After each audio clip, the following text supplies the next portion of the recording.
A ver, seamos honestos. Leer textos legales antiguos puede ser, bastante desconcertante. Están llenos de reglas que hoy nos suenan extrañísimas, a veces hasta brutales. Hoy vamos a meternos con una de las más impactantes para intentar entender la lógica que se esconde detrás. Imaginemos esta escena. Es el día de descanso sagrado, pero se necesita leña. Alguien sale a recogerla. Un acto simple, ¿verdad? Pues, según la ley del Antiguo Testamento, ¿podría ese simple acto costarle la vida a esa persona? La respuesta, y aquí es donde se pone interesante, es un rotundo sí. Y ahí está, negro sobre blanco, directo de la fuente. No hay espacio para la interpretación. La ley ordenaba la pena de muerte por algo que hoy nos parecería una falta menor. Esto, claro, nos obliga a preguntarnos, ¿por qué? ¿Por qué una ley tan severa? Para entender esto, tenemos que sumergirnos en este mandato tan fuerte, porque no es solo un texto antiguo, es como asomarse por una ventana a una forma de ver el mundo completamente diferente a la nuestra. Pensemos en el momento. Estamos en medio del desierto. El pueblo de Israel acaba de escapar de Egipto y está, digamos, en plena construcción de su identidad como nación. Estas leyes no son solo un código de conducta, son los cimientos de quiénes son y de su pacto con Dios. Y aquí es donde la historia se pone más compleja, porque la ley no era un martillo que golpeaba todo por igual. Hacía una distinción clave, fundamental, entre dos tipos de faltas. Por un lado, estaba el pecado involuntario. Esto era, básicamente, un error, una falta cometida por accidente, sin una intención real de desafiar la ley.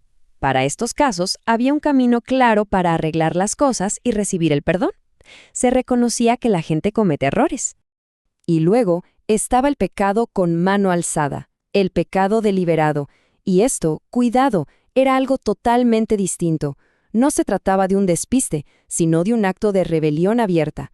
Era como decir públicamente, yo elijo romper con esta comunidad y con este pacto. Y es justo aquí donde nos topamos con una paradoja increíble. El mismo código legal que tiene estos castigos tan extremos también ordena actos de una compasión radical. Entonces, ¿cómo es posible que ambas cosas existan en el mismo lugar? Miren este contraste, es tremendo. Por un lado, una justicia que parece implacable contra la rebelión. Y por el otro, un mandato clarísimo de cuidar a los más vulnerables, al extranjero, al huérfano, a la viuda.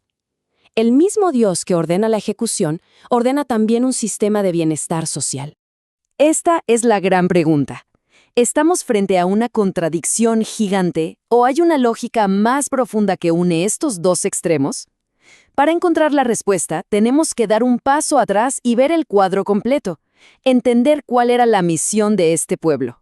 Resulta que la clave para desenredar este nudo está en un concepto central. La idea de que Israel debía ser un pueblo apartado, un pueblo diferente a todos los demás. Según el texto, la misión de Israel no terminaba en ellos mismos. El plan a gran escala era que fueran el vehículo a través del cual Dios bendeciría a todas las naciones del mundo. Una misión global con un punto de partida muy específico. Entonces, aquí viene lo crucial. Para poder ser una bendición para el mundo, primero tenían que ser distintos del mundo. No podían simplemente asimilarse a las culturas que los rodeaban y ya está. Su identidad santa, que significa apartada, era totalmente esencial para cumplir su propósito. Y esto no era pura teoría, Se manifestaba en lo más cotidiano.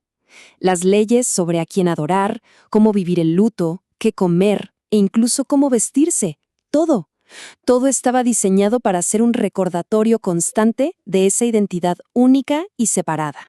Y ahora volvemos al hombre que recogía leña.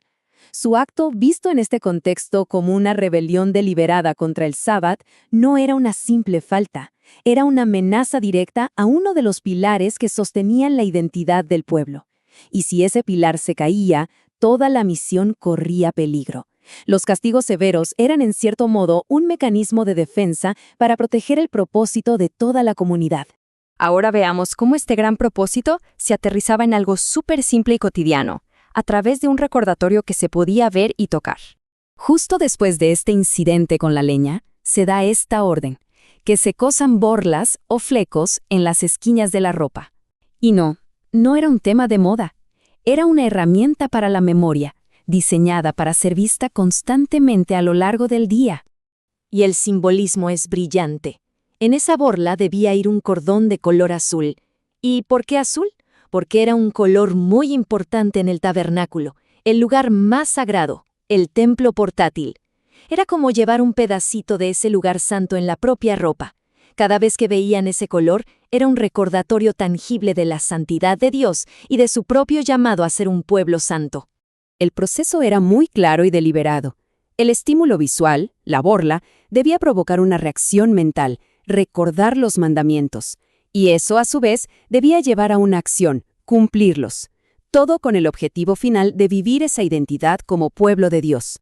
Y así, una ley que empezó pareciéndonos impactante y hasta cruel, nos termina llevando a una reflexión mucho más profunda. La idea de tener recordatorios físicos, visibles, de nuestros valores más importantes es universal. Y esto nos deja con una pregunta para pensar. En nuestro día a día, ¿qué cosas nos recuerdan quiénes estamos llamados a ser? ¿Cuáles son, por así decirlo, nuestras borlas?